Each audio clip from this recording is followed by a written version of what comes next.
Hello दोस्तों, क्या आपको पता है कि जो भी आइटम्स हम बिजनेसेस होल्ड करते हैं, क्या वो सारी चीज़ें इन्वेंटरी के स्टैंडर्ड में कवर होती है या उसमें से कुछ चीज़ें कवर नहीं होती। तो आज की इस वीडियो में हम समझेंगे कि इंड एस 2 में कौन सी चीज़ों को इन्वेंटरी क्लासीफाई किया जा सकता है और उसको और कौन सी चीज़ों को नहीं क्लासीफाई किया जा सकता। सो पहले तो ये समझते हैं कि इन्वेंटरी होता क्या है। So inventory means all the assets which are held for sale or which are in the process of production for such sale, and item or materials which are used in the process of manufacturing। मतलब इधर तीन type है। एक है finish goods, जो भी finish goods है जिसका आप ट्रेडिंग कर रहे हो वो पूरा का पूरा इन्वेंटरी में क्लासीफाई होगा। फिर अगर कोई ऐसी चीज़ है जो प्रोडक्शन प्रोसेस में है, मतलब वर्क इन प्रोग्रेस में है, तो वो भी इन्वेंटरी में क्लासीफाई होता है। एंड तीसरा होता है रॉ मटेरियल्स। तो जो भी रॉ मटेरियल्स है जो प्रोडक्शन प्रोसेस में यूज़ होने वाला है, ये सबको इन्वेंटरी बोलते हैं।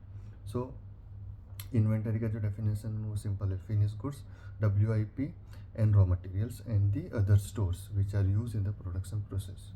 नाउ इसमें से कौन सी चीज़ है जो एक्सक्लूड की गई है? तो इसमें जो एक्सक्लूजन है ना, वो बोलते हैं कि जो भी फाइनेंशियल इंस्ट्रूमेंट है तो उसको हम इन्वेंटरी नहीं क्लासीफाई करते। दूसरा है बायोलॉजिकल असेट्स, क्योंकि उन दोनों के लिए डिफरेंट स्टैंडर्ड्स है।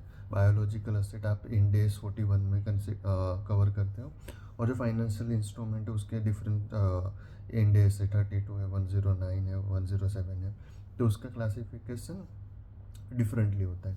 इसके अलावा अगर कोई कॉमोडिटी ब्रोकर है, अगर कॉमोडिटी ब्रोकर अपना जो भी कॉमोडिटी है उसको NRV पे मेज़र करता है, तो उस केस में उसको इंड एस 2 में कवर नहीं होगा। उसका जो भी चेंज है वो PNL में अकाउंट होगा, बट वो इस स्टैंडर्ड में कवर नहीं होगा।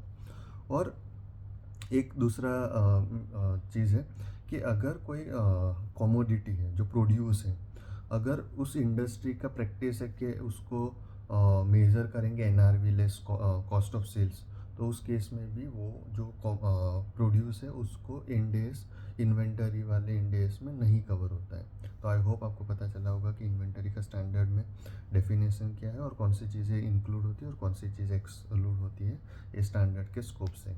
Thank you.